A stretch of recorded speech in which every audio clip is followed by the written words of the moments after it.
Hello, pyare viewers. How are you? I hope all of you are awesome. Today is Christmas, so happy Christmas to you. Okay? आप सब खुश रहिए, खुश रहो, हो जाओ और क्या। क्रिसमस है, खुश होने के लिए छोटी छोटी चीज़ें भी बहुत होती हैं। बस मन में होना चाहिए कि नहीं खुश होना है, बस खुश हो जाओ। ओके, चलो फिर स्टार्ट करते हैं। ये जैसा कि चैप्टर नंबर 8 चल रहा था, चैप्टर नंबर 8 के 2 पार्ट्स पहले ही अपलोड किए जा चुके हैं। तो ये सेकंड वाला पार्ट्स भी बीच में ही थोड़ा सा कट हो गया था, तो अभी हम इसको फिर यहाँ से स्टार्ट कर रहे हैं। ओके, वो जो सेकंड पार्ट था तो हमने ये कर लिए थे, ये 2-3 पॉइंट्स हो गए थे इसके, ये वाले नहीं हो गए थे। ओके, तो हम यहाँ से करते मतलब दोबारा से ये जो 5 तरीके की जो पावर्स हैं वो जो गवर्नर है, गवर्नर के बारे में पढ़ रहे थे, तो गवर्नर हैं उनको दी हुई हैं, तो उनके बारे में हम थोड़ा सा देख लेते हैं।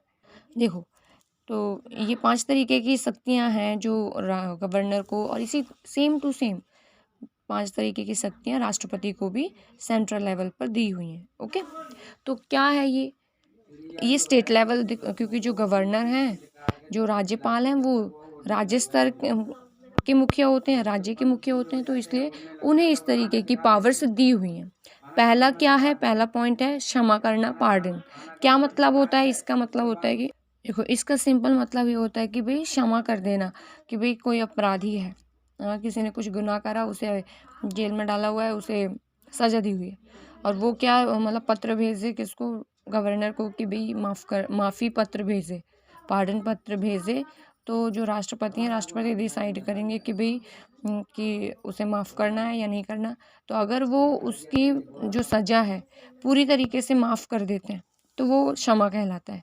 ठीक है, सेकंड वाला है लघुकरण, मीन्स कम्यूटिंग। कम्यूटिंग का एक और, जैसे अगर इंग्लिश का वर्ड यूज़ करते, कन्वर्ट करना। कन्वर्ट मतलब परिवर्तित कर देना, एक तरीके से ये भी होता है कि भाई इसका सिंपली मतलब ये हुआ कि भाई कोई बड़ी सज़ा, मतलब कोई सज़ा दी हुई है, उस सज़ा को कन्वर्ट कर देना। मतलब जैसे किसी को मृत्युदंड दिया हुआ है, हाँ, फांसी की सज़ा दी है, फांसी की सज़ा को क्या कर दिया, कन्वर्ट कर दिया, उम्र कैद में कन्वर्ट कर दिया। ठीक है, उम्र कैद की दे रखी है तो कुछ मतलब कुछ सालों में वैसे कन्वर्ट कर दिया, तो कन्वर्सेशन हो गया ना, एक तरीके से कन्वर्ट हो गया ना, वो उसकी जो सज़ा है कन्वर्ट हो गई। मतलब बहुत ज़्यादा हार्ड सज़ा थी मृत्युदंड, उससे उम्र कैद में चेंज हो गया, तो ये कन्वर्ट हो गया ना, तो उसे ही लघुकरण बोलते हैं। अब परिहास, ये सारे के सारों का जो जितने ये 5 हैं ना, पांचों पॉइंट्स का जो मतलब है, कहीं ना कहीं आप लोगों को लगेगा कि सेम सही है। देखो, क्षमा का मतलब पूरी तरीके से सजा से मुक्त कर देना, क्षमा कर देना। लघुकरण मीन्स वो कर देना, कोई हार्ड सजा है, कठोर सजा है, उसको क्या कर देना, सरल सजा में कन्वर्ट कर देना, वो होता है लघुकरण। परिहास, इसका भी मतलब कहीं ना कहीं सेम ही रहता है। देखो, परिहास का मतलब, अब देखो, ये लघुकरण हो गया, कठोर सजा को सरल में चेंज कर देना। इसमें क्या हो गया, इसमें कन्वर्ट हो गई ना सजा, कि भाई मृत्युदंड को किस में कर दिया, उम्र कैद में। दोनों सजाएं अलग है, मृत्युदंड अलग है और ये उम्र कैद अलग है, तो कन्वर्ट हो गया, पूरी तरीके से बदल दिया। लेकिन इसमें बदला नहीं जाता। अगर इसमें जैसे उम्र कैद की सजा दी हुई है, मतलब उम्र कैद का कारावास दिया हुआ है, तो उसको क्या कर देना, थोड़ा कम कर देना, टाइम पीरियड को कम करना। टाइम पीरियड को कम करना होता है परिहास करना, परिहास, रिमिशन। ओके, जैसे किसी को पूरी उम्र कैद की सजा दी है, तो उसकी टाइमिंग को क्या कर देना, 10 साल कर देना, या 10 साल की दी हुई है तो उसके 1 साल में कन्वर्ट कर देना। लेकिन सजा वही है, सजा सेम है। इसमें मृत्युदंड से क्या हुआ था, मृत्युदंड से उम्र कैद में, तो सजा चेंज हो गई। यहाँ पर सजा सेम ही है कि भाई उसे कारावास रहना है, जेल में रहना है। तो यहाँ पे क्या है, यहाँ पे सजा सेम है, बस उसके टाइम पीरियड में कम कर दिया। ओके, टाइम जो टाइम लिमिट है उसको थोड़ा कम करा है, बस ये डिफरेंस। ओके, आई होप आपको क्लियर हो गया होगा। अभी फोर्थ पॉइंट क्या है, राहत, रेस्पाइट। इसके अंतर्गत किसी विशेष परिस्थिति को देखते हुए दंड की सजा, इसमें मतलब राहत दे देना होता है। राहत दे देना मतलब थोड़ी सी छूट दे देना, ओके, देखो कहीं न कहीं आपको सारे पॉइंट्स एक जैसे लग रहे होंगे, लेकिन थोड़ा-थोड़ा एक-एक वर्डिंग का थोड़ा-थोड़ा डिफरेंस है। क्षमा में क्षमा कर दिया, लघुकरण में कन्वर्ट हो गई, सज़ा ही कन्वर्ट हो गई। और ये जो परिहास थर्ड पॉइंट है, इसमें क्या हुआ, सज़ा सेम ही है, बस उसकी टाइम लिमिट थोड़ी कम हो गई। और राहत मतलब थोड़ी-सी छूट दे देना। जैसे कोई जैसे लेडीज़ भी तो क्राइम करती है ना, जैसे उन्हें गिरफ्तार किया हुआ है, लेडी प्रेग्नेंट है वगैरह है, तो प्रेगनेंसी के टाइम पर थोड़ी ना उसे जेल में या वैसे जेल में तो खैर रखा जाता है, लेकिन क्या जैसे कोई सज़ा दी हुई है तो उस सज़ा में क्या देते हैं, राहत दे देते हैं कुछ समय के लिए। हाँ, कुछ समय के लिए राहत दे देना या उसकी सज़ा को कम कर देना, वो होता है राहत देना। Okay, despite. फिफ्थ पॉइंट कहता है कि प्रतिलंबन। प्रतिलंबन होता है कि कुछ समय के लिए प्रतिलंब कर देना। डिप्राइव मतलब क्या सॉरी डिप्राइव मतलब थोड़ा सा टाइम लिमिट को क्या कर देना, रोक देना। जैसे उन्हें सज़ा मिलने वाली है आज, मतलब जो भी टाइम, कोई टाइम लिमिट है, इस टाइम को या इस डेट को किसी को सज़ा मिलने वाली है, मतलब सज़ा, फांसी की सज़ा ले लो या उम्र क्या है, कुछ भी ले लो, जेल में डाल देना होता है, ठीक है। तो क्या कर देंगे उसमें कि भाई इस टाइम लिमिट को और आगे को बढ़ा देना कहलाता है प्रतिलंबन। ओके, तो वही है यहाँ पर, और कुछ नहीं। आप देखोगे तो आपको समझ में आ जाएगा। अब फिफ्थ पॉइंट स्टार्ट होता है हमारा किसका, ये गवर्नर के जो पावर्स दी हुई है गवर्नर को, उसमें स्वैच्छिक अधिकार कुछ दिए हुए हैं। हाँ, डिस्क्रिमिनेशनरी पावर्स दी हुई हैं। क्या होती हैं ये पावर्स, ये देखो, ये सिंपल सी पावर्स होती हैं जो इच्छा पर स्वैच्छिक, जो किसी गवर्नर को या राष्ट्रपति को उसकी इच्छा के अनुसार वैसे दी हुई होती हैं। इच्छा के अनुसार नहीं, मतलब कुछ कि भाई उनका फॉलो करना ना करना, वो उस पर डिपेंड करता है। वो स्वैच्छिक होती हैं, ठीक है। अगर इच्छा कर रही है तो करे, ना कर रही हो तो ना करे उनका यूज़। ओके, जैसे राज्यपाल की बात करें तो राज्यपाल को दी हुई है, तो राज्यपाल पहला पॉइंट, जैसे असम के राज्यपाल को अपने राज्य के अनुसूचित क्षेत्र के संबंध के विषय में राष्ट्रपति को प्रतिवेदन का अधिकार है।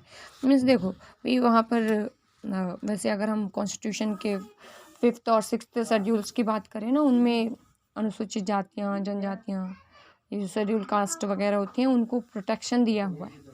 तो यहाँ पे एक तरीके से हुई, और उनमें से उधर आसाम वासाम की जो कुछ स्टेट्स हैं, 4 स्टेट्स हैं, उनमें रहने वाले जो ये हैं शेड्यूल कास्ट के जो लोग हैं, शेड्यूल कास्ट नहीं, जो ये होते हैं ना ST, तो आदिवासी लोग होते हैं जो, आदिवासी लोगों के लिए, उनके प्रोटेक्शन के लिए कुछ अधिकार दिए हुए हैं। तो यहाँ पे वही बात कर रहा है कि असम के राज्यपाल हैं, उनको क्या एक इस तरीके की पावर दी हुई है कि अगर अनुसूचित जनजातियों से लेकर अनुसूचित जातियों जो हैं उनके क्षेत्र से लेकर कुछ उससे करना है, उसके संबंध में कुछ चीज़ें करनी है, तो वो क्या करेंगे, राष्ट्रपति को सूचित कर देंगे और राष्ट्रपति से चीज़ें बात डिस्कशन करेंगे एक तरीके का। तो फिर उससे क्या होगा, उससे उन अनुसूचित जातियों के लिए कुछ किया जाएगा। ओके, सेकंड पॉइंट, सिक्किम के राज्यपाल को सिक्किम राज्य में शांति व्यवस्था बनाए रखने एवं समस्त वर्गों के सामाजिक आर्थिक विकास के लिए विशेष उत्तरदायित्व सौंपा गया है। क्या मतलब है इसका सिंपली मतलब है कि भाई जो सिक्किम है, जैसे असम की बात करी, असम के राज्यपाल को कुछ अधिकार दिए हुए हैं अनुसूचित क्षेत्रों से लेकर, और ऐसी सिक्किम है, सिक्किम के राज्यपाल को सिक्किम में शांति व्यवस्था बनाए रखने के लिए कुछ अधिकार दिए हुए हैं कि भाई वो ऐसे कर सकते हैं और उन पर किसी तरीके का कोई इंटरफेरेंस नहीं होगा, ऐसा कुछ। ओके, तो बस यही है, ये एक स्वैच्छिक है। अगर वो नहीं भी यूज़ करते इस पावर का तो कोई इफेक्ट नहीं है, मतलब कोई दिक्कत भी नहीं है, बस वो इच्छा पर निर्भर है। अगर वो पावर्स दी हुई हैं, अगर वो चाहते हैं यूज़ करना तो करें, नहीं करना चाहते तो ना करें, वो मतलब, ठीक है। थर्ड पॉइंट क्या कहते हैं, संघीय सरकार समय समय पर राज्य सरकारों को भी, मतलब यहाँ पे कह रहे हैं कि हमारे देश में क्या फेडरल सिस्टम है। हाँ, फेडरल सिस्टम क्या होता है, जहाँ पे केंद्र सरकार और राज्य सरकार वाला जो सिस्टम होता है, केंद्र और राज्य दोनों सरकारें होती हैं, उस देश में कौन सा ये फेडरल सिस्टम माना जाता है। ओके, हमारे देश में भी यही है ना, केंद्र सरकार भी है, राज्य सरकारें भी हैं, तो हमारे देश में फेडरल सिस्टम है। तो यहाँ पे कह रहा है कि भाई जो ये केंद्र सरकार है, कभी कभार जो केंद्र सरकार किसी तरीके की कोई आदेश वगैरह राज्य सरकारों को भेजती है, तो जो राज्यपाल हैं, राज्यपाल उस रिपोर्ट को, उन निर्देशों को उन तक जो राज्य सरकारें हैं, राज्य सरकार तक पहुँचाते। ओके, बस फोर्थ पॉइंट क्या है? फोर्थ पॉइंट है कि भाई जो राज्यपाल हैं, राज्यपाल समय समय पर अपने मुख्यमंत्री एवं मंत्री परिषद को परामर्श, प्रोत्साहन, चेतावनी दे सकते हैं। इस शक्ति का प्रयोग करते समय उसे किसी की सलाह नहीं लेनी पड़ती। तो सिंपल सा मतलब ये है कि भाई जो राज्यपाल हैं, राज्यपाल को क्या है, राज्यपाल को एक इस तरीके की पावर दी हुई है कि भाई वो क्या कर सके। जैसे राष्ट्रपति केंद्र सरकार से बातें करते रहते हैं, मतलब डिस्कशंस करते रहते हैं, उन्हें कुछ करना है तो सलाह लेते रहते हैं। तो ऐसे सेम टू सेम, तो ठीक है, उन्हें कुछ आदेश दे सकते हैं जो राज्यपाल हैं, मुख्यमंत्री को या जो और भी दूसरे मंत्री हैं उनको, मंत्री परिषद के अन्य मंत्री हैं उनको आदेश दे सकते हैं कुछ करने के लिए, सलाह ले सकते हैं अपने काम से रिलेटेड कुछ अगर सलाह चाहिए तो ये भी एक स्वैच्छिक इच्छा होती है, वो सलाह दे।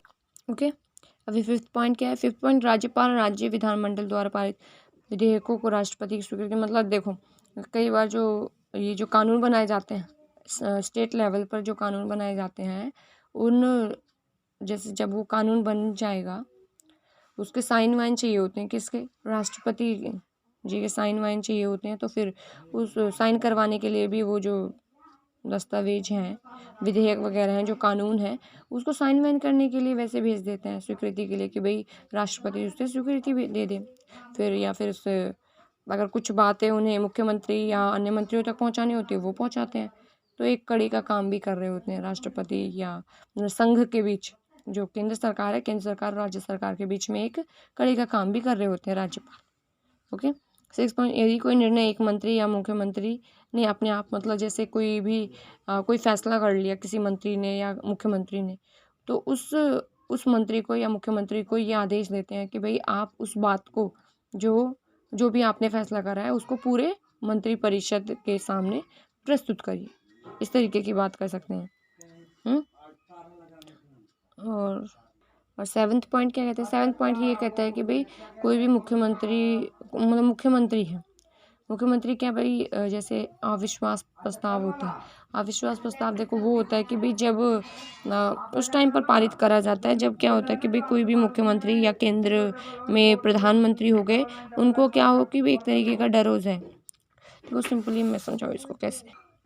देखो क्या होता है कि भाई चुनाव होते हैं, चुनाव में मान लिया ये पार्टी है, इस पार्टी को बहुमत मिल गया, और ये सेकंड पार्टी है, उसको, ये इसकी अपोजिशन पार्टी है। ओके, तो फिर देखो कई बार क्या होता है कि भाई बीच में जैसे सरकार चल रही होती है तो बीच में कई बार क्या होता है, इस पार्टी के कुछ सांसद हो गए या कुछ विधायक हो गए, वो निकल जाते हैं। मतलब जैसे आपस में झगड़ा वगड़ा हो गया तो कुछ निकल कर चले गए, हाँ, कुछ वैसे हो गए। तो ये पार्टी के लोग क्या करते हैं कि भाई संसद में या ये जो है विधान परिषद है, वहाँ पर क्या करते हैं, विधान परिषद मतलब जो है वहाँ पर वो अविश्वास प्रस्ताव लाते हैं कि भाई इनको शक है कि भाई इसमें पूरे सदस्य नहीं है, जितने बहुमत, मतलब एक पार्टी को सरकार बनाने के लिए जितने चाहिए लोग, उतने लोग अब है नहीं, क्योंकि इससे निकल गए हैं।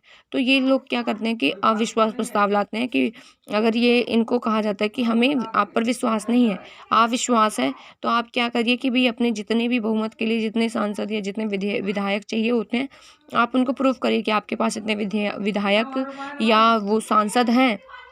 ओके, तो ऐसी स्थिति में कि भाई जैसे ये मुख्यमंत्री हो गए या केंद्र सरकार के, तो यहाँ पर ये पॉइंट कहने की कोशिश कर रहा है कि भाई मुख्यमंत्री हो गए, मुख्यमंत्री को ये डर है कि भाई अगर ये बैठकें बुलाएंगे तो वहाँ पर कहीं ये अपोजिशन पार्टी वाले अविश्वास प्रस्ताव ना ला दें, और उसके पास है भी नहीं उतने प्रूफ करने को, तो ये क्या करता है, ये नहीं बैठक नहीं बुला रहा। तो इस स्थिति में जो राज्यपाल है, राज्यपाल क्या करते हैं कि भाई मुख्यमंत्री को इससे मतलब वो होता है, बर्खास्त वर्ड होता है कि भाई उसको हटा देना, भाई उसको हटा देते हैं और फिर बैठ के बुलाते हैं, और फिर वो जो भी, मतलब उसे मुख्यमंत्री के पद से हटा दिया जाता है। ये जो मुख्यमंत्री होते हैं, हटाकर जो राज्यपाल हैं वो उसको हटा देते हैं और फिर बैठ के बुलाते हैं, फिर बैठक में फैसला किया जाता है जो भी होता है। तो ये बात होता है। ठीक है, आई होप आपको एक बात तो अच्छे से क्लियर हुई होगी कि अविश्वास प्रस्ताव वगैरह होता क्या है। ओके। पॉइंट भी थोड़ा आपको क्लियर हुआ होगा। चलो अभी नेक्स्ट पॉइंट क्या कहता है, नेक्स्ट पॉइंट कहता है कि भाई कोई भी प्रत्येक राज्यपाल अपने राज्य में, मतलब जो राज्यपाल हैं वो किसके द्वारा नियुक्त करे जाते हैं, राष्ट्रपति के द्वारा किसी पर्टिकुलर स्टेट में। अगर उस स्टेट की जो व्यवस्था है, संवैधानिक व्यवस्था है, मीन्स वहाँ पर जो सरकार है वो सही से काम नहीं कर पा रही है, तो इसकी सूचना जो राज्यपाल हैं वो राष्ट्रपति को देते हैं, और राष्ट्रपति वहाँ से सरकार को भंग करके वहाँ पर इमरजेंसी लागू कर देते हैं। Okay okay. अभी ये नेक्स्ट है कि राज्यपाल अपने राज्य के विश्वविद्यालयों के कुलाधिपति के कार्य एवं दायित्व को भी निभाता है। मीन्स का जो राज्यपाल है, राज्यपाल किसी पर्टिकुलर स्टेट में है तो वहाँ पर जो यूनिवर्सिटीज़ होते हैं ना, कॉलेज होते हैं, यूनिवर्सिटीज़ होती हैं, तो यूनिवर्सिटीज़ के हेड के रूप में भी कहीं ना कहीं वो काम कर रहे होते हैं। ओके। सर्वोच्च न्यायालय, नेक्स्ट पॉइंट 10th वाला, सर्वोच्च न्यायालय द्वारा 6 नवंबर 2004 को दिए गए निर्णय के आधार पर भ्रष्टाचार निरोधक अधिनियम का उल्लंघन करने वाले भ्रष्ट मंत्रियों के विरुद्ध मुकदमा चलाने की स्वीकृति देने की भी व्याख्या की गई है। मतलब जो ये राज्यपाल है, governor have the right to क्या, मुकदमा दायर करने का, इम्पोज द केस, अगर कोई भ्रष्टाचार करता है, और वो भी इस जो ये कानून बनाया गया था ना 2004 में, उस कानून के तहत किसी भी मंत्री को वो अगर उससे लगते हैं, राष्ट्रपति को लगता है कि वो भ्रष्टाचार कर रहे हैं, तो उन पर ये कानून के तहत कार्रवाई भी करवा सकते हैं, मुकदमा चला सकते हैं। ओके। आई होप आपको ये सारे पॉइंट्स क्लियर हो गए होंगे। इनके जो राष्ट्रपति हैं, राष्ट्रपति नहीं, गवर्नर हैं, गवर्नर के कार्यों के बारे में। आई होप आपको सारे पॉइंट्स क्लियर हुए होंगे। अगर ना हुए हों तो दोबारा इस वीडियो को देख लेना। ओके चलो फिर अभी मैं इसको यहीं पर एंड कर रही हूँ। अब नेक्स्ट जो पार्ट होगा ना, इसका नेक्स्ट पार्ट हम अगले, जैसा कि हमने चैप्टर का नाम ही देखा था, चैप्टर का नाम देखो आप ऊपर भी देख रहे हो, राज्यपाल, मंत्री परिषद और मुख्यमंत्री। हाँ, तो राज्यपाल की सारी चीज़ें यहाँ पर कवर हो गई हैं कि मेन जो चीज़ थी। ओके, अब नेक्स्ट पॉइंट हम मंत्री परिषद और मुख्यमंत्री का स्टार्ट करेंगे और वो थोड़ा अच्छे से देखेंगे। Okay, thank you so much for watching this. अगर आपको थोड़ा बहुत अच्छा लग रहा है तो आप चैनल को सब्सक्राइब कर सकते हैं, शेयर कर सकते हैं और कमेंट कर सकते हैं। Bye bye.